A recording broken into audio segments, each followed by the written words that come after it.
اسلام کی تعلیم بڑی متوازن ہے. ایک طرف سوال کی مذمت ہے،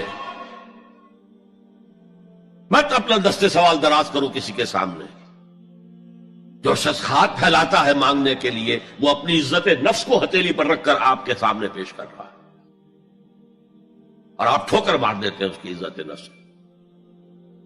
مانگو اللہ سے، اللہ کسی کے دل میں ڈالے تمہاری ضرورت پوری کر سکتا ہے، بغیر اس کے کہ تم کسی کے سامنے دستے سوال دراز کرو. تو سخت مذمت ہے. اور خاص طور پر بیگری جو ایک انسٹیٹیوشن بن گیا ہے، ایک پیشہ بن گیا ہے، وہ تو اسلام کی تعلیمات کے منافی ہے. اور جس طرح کی ہم خیرات بانٹتے ہیں، 5 روپے کا نوٹ دے رہے ہیں مانگنے والوں کو مسجدوں کے باہر، سمجھ رہے ہم نے حاتم طائی کی خبر کو لات مار دی، حالانکہ حقیقت میں آپ انسٹیٹیوشن آف بیگری کو سپورٹ کر رہے ہیں. کسی ایک کو لے لو، آؤ چلو مجھے اپنا گھر دکھاؤ، مجھے بتاؤ تم واقعی اس قابل ہو یا نہیں ہو، اور پھر اس کی مدد کریں، لمسم کریں. پھر وہ 5 روپے نہیں ایسی دیں کہ وہ کچھ اپنے پاؤں پر کھڑا ہو سکے. میں نے 1 روپیہ نہیں کہا کہ 1 روپیہ تو اب کوئی شے نہیں رہی، لیکن یہ کہ 5 روپے کا نوٹ بھی آپ نے تقسیم کرنے شروع کر دیے، یہ کیا ہے؟ وَالسَّائِلِينَ وَفِي الرِّقَابِ. لیکن دوسری طرف سائل کو جھڑکنا نہیں ہے. اما السائل فلا تنہر، جھڑکو نہیں. اچھا بھائی نہیں، معاف کرو، میرے پاس اس وقت آپ کی مدد کے لیے کچھ نہیں ہے، میں کچھ نہیں کر سکتا. تو ان دونوں کے درمیان اصل میں معاملہ ہونا چاہیے. بلکہ یہاں تک بھی فرمایا سائل کو ضرور دو، چاہے وہ گھوڑے پر سوار ہو کر تمہارے دروازے پہ آیا. کیا پتا اس کی واقعی الجھن کیا ہے. تو سوال کی مذمت اور سائل کو جھڑکنے کی ممانعت. حتی الامکان خالی ہاتھ نہ لوٹاؤ. اس نے اپنی عزت نفس اپنی ہتھیلی پر رکھ کر تمہاری سامنے پیش کر دیا، اسے ٹھوکر نہ مارو. لیکن جیسا کہ میں نے عرض کیا، یہ انسٹیٹیوشن آف بیگری جو ہے یہ ایک علیحدہ شے ہے، بالکل اس کا اس سے کوئی تعلق نہ سمجھیے. وفی الرقاب، رقاب جمع ہے رقبہ، گردن. فک رقبۃ او اطعام فی یوم ذی مسغبۃ یتیما ذا مقربۃ او مسکینا ذا متربہ. فک رقبۃ، کسی کی گردن چھڑا دینا. اس وقت سب سے بڑی ایپلیکیشن اس کی تھی غلاموں کو، کنیزوں کو اپنے پیسے سے خرید کر آزاد کر دینا. بہت بڑی نیکی، بہت بڑی نیکی.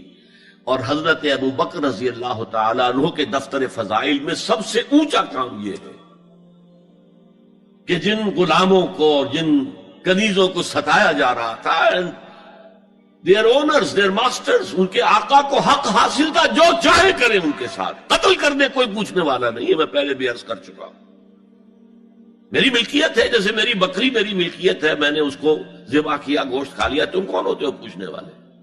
میرا غلام تھا، میں نے قتل کر دیا، تم کون ہو پوچھنے والے؟ ان کو حضرت ابو بکر نے خرید کر آزاد کیا اور منہ مانگے دام دیے. حضرت بلال کے لیے امیہ ابن خلف نے اتنی بڑی رقم مانگی، حضرت ابو بکر نے کہا ٹھیک ہے لو. باپ نے کہا بھی ابو قحافہ نے، ابو بکر کو کوئی غلام خریدنا ہی تھا تو کوئی طاقتور آدمی جو کام آ سکے کہیں، اس کو خریدنا چاہیے. انہیں کیا پتا ابو بکر کس لیے خرید رہا اور کس کے لیے خرید رہا. آج کے دور میں اس کی اپلیکیشن ہوگی. کوئی شخص جو ہے اگر قرض میں اس طرح جکڑا جائے کہ لاکھ ہاتھ پاؤں مارے نکل نہیں سکتا، اس کو کوئی لمپ سم مدد دے کر اس قابل کیا جائے کہ وہ پھر اپنے پاؤں پر کھڑا ہو جائے. یہ نہیں کہ اسے آپ ہر مہینے کچھ رقم دیتے رہے مینٹیننس کے لیے، نہیں، اس سے تو وہ اسی پوزیشن میں رہے گا. یہ بعض مائنورٹی کمیونٹیز کے اندر یہ معاملہ موجود ہے.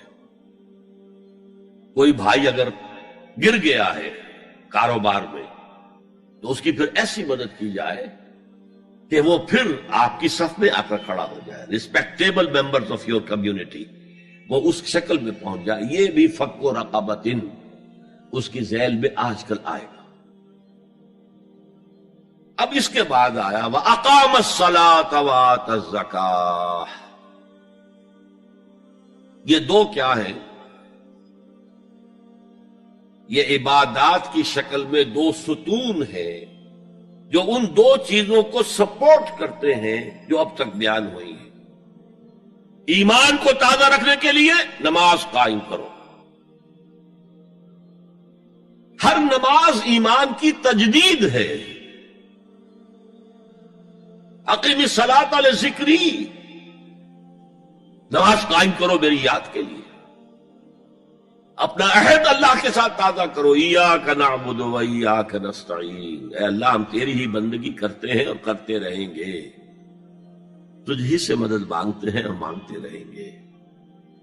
اپنے اس عہد بندگی کو تازہ کرو، ایمان کو تازہ کرو. الحمدللہ رب العالمین الرحمن الرحیم. ایمان باللہ تازہ ہوا نا. مالک یوم الدین، ایمان بالآخرہ تازہ ہو گیا.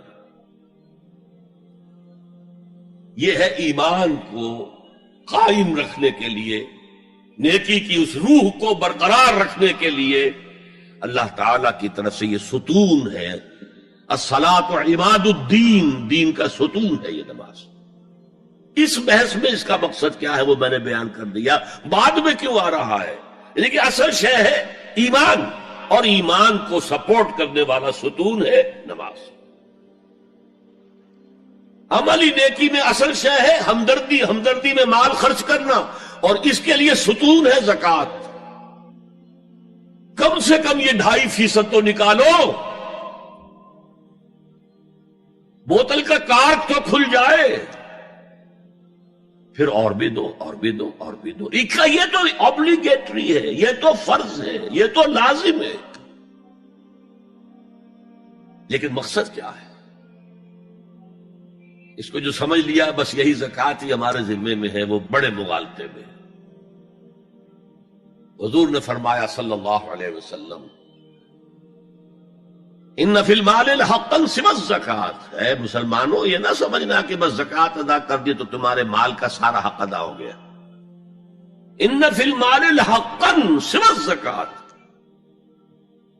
تمہارے اموال میں حق ہے اللہ کا زکوٰۃ کے علاوہ بھی. اور پھر آپ نے یہ آیت پڑھی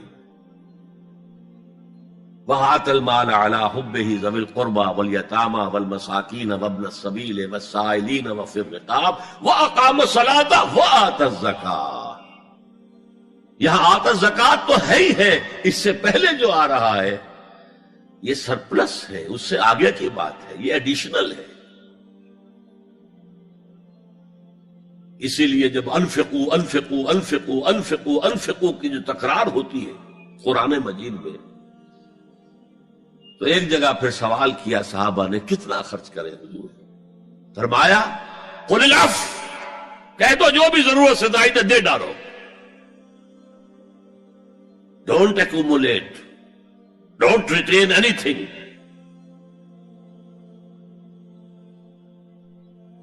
ایک بات آپ سے کہوں، آپ کچھ چونک جائیں گے. حضور نے کبھی زکوٰۃ دی؟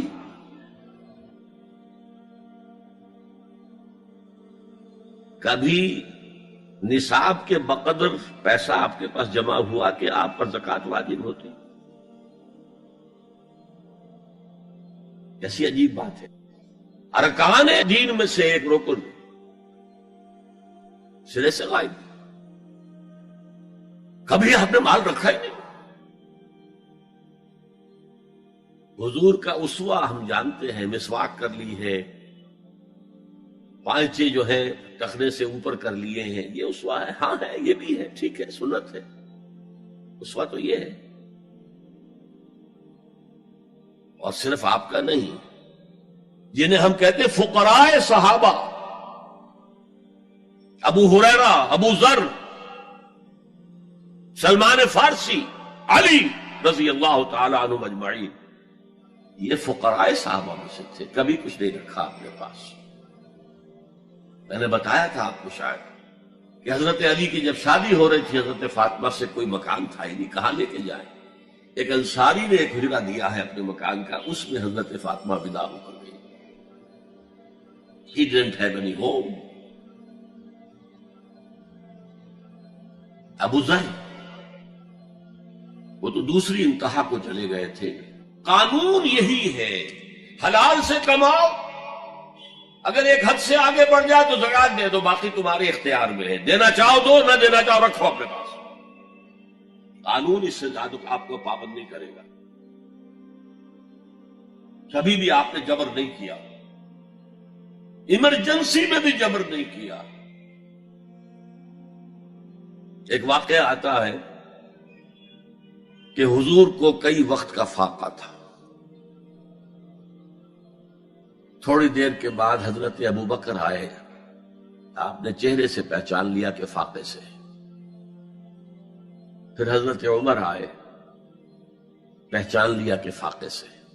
شاید حضور خود اپنے لیے نہ اٹھتے نہ جاتے، اپنے دونوں ساتھیوں کو لے کر ایک انصاری کے باغ میں پہنچ گئے. انصاری کی عید ہو گئی، فوراً لا کر اس نے کچھ کھجوریں کچھ انگوروں کے گوشے رکھے. اس کے بعد وہ دوڑا چھری لے کر کسی جانور کو ذبح کرنے کے لیے. یہ ساری تفصیلیں میں کیا بتا رہا ہوں. مال یہ نہیں تھا کہ مدینے میں سبھی فاقے سے تھے، موجود تھے جن کے پاس مال تھا، لیکن جبرن آپ نے کسی سے کچھ نہیں لیا. جب وہ چھری لے کر چلا، فرمایا دیکھنا کسی دودھ والے جانور کو نہ ذبح کرنا. بہرحال کچھ دیر کے بعد وہ گوشت پکا کر لایا، روٹیاں رکھی. اس کے بعد حضور نے ایک روٹی پر چند بوٹیاں رکھ کر کہا یہ عائشہ کو دے آؤ، اسے بھی کئی وقت کا فاقہ ہے.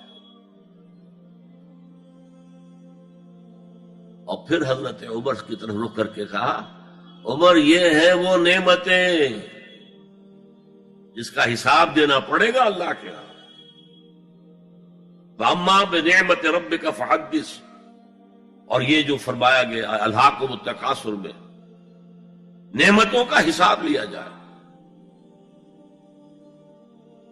وَلَا تُسْأَلُنَّ يَوْمَئِذٍ عَنِ النَّعِيمِ، فرمایا یہ نعمتیں ہیں. یہ ہے اصل میں انفاق کا معاملہ، آپ کے اس پر چھوڑ دیا گیا ہے. جتنا بھی آپ میں جذبہ ہے، جتنا بھی آخرت کا یقین ہے، اتنا ہی آپ پسند کریں گے کہ آخرت کے بینک میں جمع کرائیں، یہاں کے بینکوں میں کیوں جمع کرائیں. یہاں کتنا دے دیں گے آپ کو؟ 10%، 20%. وہاں 700% ملتا ہے. 700% نہیں، 7,000، 700 گنا. Why to keep it in these banks؟ حضرت مسیح کا جو پہاڑی کا واس بہت مشہور ہے، سرمن آف دا ماؤنٹ، بڑے پیارے الفاظ ہیں. میں آپ سے اپنا تاثر عرض کیے بغیر نہیں رہ سکتا. جہاں تک مواعظ کا تعلق ہے، جو حضرت مسیح کے مواعظ آئے ہیں ان سے اونچے واعظ کوئی ممکن نہیں. اسی میں یہ جملہ بھی ہے، دیکھو اپنا مال زمین پر جمع نہ کرو، جہاں چوری بھی ہوتی ہے ڈاکہ بھی پڑتا ہے، کیڑا بھی خراب کرتا ہے. آسمان پر جمع کرو جہاں نہ چوری کا اندیشہ، نہ ڈاکے کا خوف، نہ کیڑا خراب کر سکے. اس لیے کہ میں تم سے سچ کہتا ہوں کہ جہاں تمہارا مال ہوگا وہیں تمہارا دل ہوگا. مال یہاں ہوگا تو دل اٹکا ہوا ہوگا، اور فرشتے اس طرح گھسیٹ کر کھینچیں گے آپ کی جان کو جیسے کہ سیخ پر سے کباب کھینچا جاتا ہے. اور اگر دل وہاں لگا ہوا ہے جس کے لاکھوں کروڑوں ڈالر سوئس بینکس میں جمع ہیں، اسے کہا جائے نکل جاؤ پاکستان سے، اسے کوئی تکلیف ہوگی؟ نکل جاؤ فلاں ملک سے، ملک بدل کرتے تمہیں کیا تکلیف؟ میرے بینک کے اندر پیسے ہیں. البتہ جس کا باہر کچھ نہ ہو اسے اگر یہ دی جائے سزا تو اس کی تو جان پر بن جائے گی. دیکھے حضور آکھن منگتے دی خیر ہووے، دیکھے حضور آکھن منگتے دی خیر ہووے. منگتا کبے سخی دے، منگتا کبے سخی دے، بوہے دی خیر ہووے.